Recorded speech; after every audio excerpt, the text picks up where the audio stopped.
Welcome to Wrastlin Review number 8, where we review other wrestlers' matches, tell them things that they did well, what they can improve on, ultimately, hopefully making you a better wrestler. If you guys want to have a chance at getting your clips in the next Wrastlin Review, the email is linked in the description below, and right here, just email me your video. Tell me about yourself, what grade you are, make sure to tell me who you are, and I look forward to doing more of these over the next upcoming months. So today, we are starting it off with this guy. I do not know his name, but he's in the black and orange singlet. Now, one thing I want to point out here, you can see this guy was already standing straight up, his opponent was, and what you could have done here was actually duck under that. Like, look how extended he is. So from here, you gotta drop your levels. You can do a lot of different things there, but that's a lot of weight. I know he did say he was giving up maybe 30 pounds between guys, and that's gonna be tough.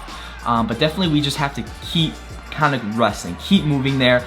You know, this guy's being a little bold, you know, putting his hand on your head like that, but you got to get to your base here, else he's going to put in a half and he's going to turn you.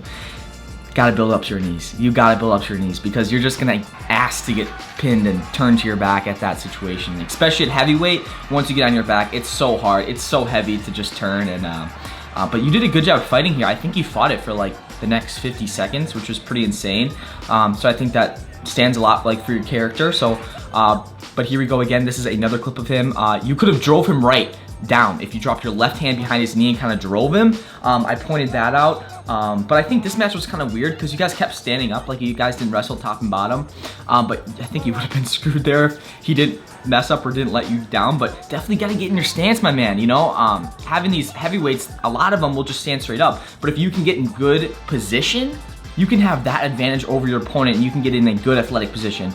Now let's see here, you take a shot, we need better head position, you need to get a better shot, more confidence and speed, and that's all gonna be you know, put in with an actual quality takedown that, you know, you're capable of. But I think it's just believing in yourself and picking that right moment of when to shoot. So now for hand fighting here, trying to get inside tie, your opponent's doing that. See, you work in the same position, and you know, fool me once, shame on me. Fool me twice, shame on you. Whatever it is, but you did a good job like defending it here. But you gotta keep wrestling. You can't just give up here. Do not stop. You had him dead to rights. Gotta get your head up. You gotta drive him. Keep your feet pumping. But I think, is that gonna be the match? I'm not too sure. Don't know why the ref keeps blowing the whistle there and you guys keep standing up. But get in that stance. Come on, use those arms. You gotta always be moving for something, right? You always gotta have that attack mindset in your mind, and he's just gonna pull your head down here. That's a lot of weight. Definitely you could have kind of shuck it by with like an underhook, kind of in a high C position there, but you just need to have confidence in your shots.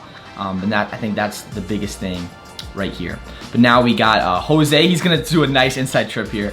This was the only kind of clip he submitted, but this was so nice. Front headlock, scoops that leg right to his back. Dude, that's tight. That like kind of chin whip there. We're gonna see the guy in the white singlet do something you probably shouldn't do. He's gonna tap out. He taps on his own head. That's kind of, I thought that was kind of funny, but just pin yourself at that point. But now here we go. We got Cameron. Cameron is in the white and blue singlet on the right there. So this is in overtime, I believe. One thing I would say here, you were like spending too much time almost in this position. I think it was like 5 seconds, and a lot of the time he's, you know, thinking of what he can do. And I know you ended up getting the takedown here, which is great. You know, you got that grit in you, but definitely maybe have like a 3-second rule, be in only one position for 3 seconds max, because you know he'll probably capitalize on that. But let's see what you're doing here. Pressuring in, so I say get better head position, less of a trophy stance, kind of more like lead leg, you kind of like both standing there. If that's your thing, go for it, but that's just what I noticed. Perfect snap down to a headlock, you're gonna get a cradle, and that's, you know, perfect technique. You're gonna get a flat man out of that one, that is for sure. But instant replay on that cradle, he's gonna actually interlock that other leg as well. And he's using that head as a post, which is good so he doesn't roll over. So great job on you, kudos to you. So this one was a good one. You actually had a couple of good shots, we'll see that later, but for now, let's see, you got a good slide by here. You're gonna drag her down. I think you could have done an okeechobee here. You were setting it up, which was good. I'm not sure if you got it, but let's see, same thing, front headlock. Sometimes, a lot of times those are really tough. I thought this was a perfect shot, dude. You like literally timed it so good. You kind of went like a little bit to the other side, like a little fake, but beautiful low single. I love it. Love to see it. Looks like you're trying to work a cradle or at least a go behind. What he's doing, he's grabbing her wrist so she can't kind of bring that arm up. So by him grabbing the wrist and circling, she has nothing to do other than she could have stood up, but that's pretty darn hard, clearly. But he's gonna put the boot in here. Just kind of get some riding time. And oh, yeah, that's all right, like a boa constrictor right there. Perfect. Perfect job on that one. Let's see if he gets the fall here. He's getting a little too high and elevated. Looks like someone threw in the towel. So this, I said be careful on this because a lot, like that's a big motion where a ref can blow the whistle and give the other guy a point because some refs would kind of see that as, you know, not nice and whatever with these softness these days. But you did a great job on turning him here, turking it. I think you readjust here because you are getting a little, you know, out of position, but you run the butcher. Perfect position. Ref's got an amazing beard. Just had to point that out. I'm not sure if you get the fall here, but perfect execution, chest to chest, toes on mat, gets the fall. So now we got Jack. Jack is in the red singlet here. And both of them are coming right out the gate. Drop levels and go. He was wide open. And I mean, kind of so were you. If you just drop your hands, drop your levels, just dive in for that double leg. Yo, get it here. Let's see, you're working an underhook, kind of like an Iowa position, like a cow catcher, and you just toss him. Like, that's pure strength. Way to go on you. Keep up the lifting, whatever you're doing. Awesome move. Way to use his momentum against him. Do you get the pin right? Yeah, he's a flat man for sure. I've never seen a more flat man. There we go. Everyone's hyped up in the back. Gotta love it. Love to see it. So now here is his second match. One thing here, you have to you can't snap at the elbow, snap at the wrists. They will fall off, I promise you, and that's a perfect setup other than just kind of trying to snap at the arms. Kind of bring your hands off, snap at the wrists. Game changer, absolute game changer.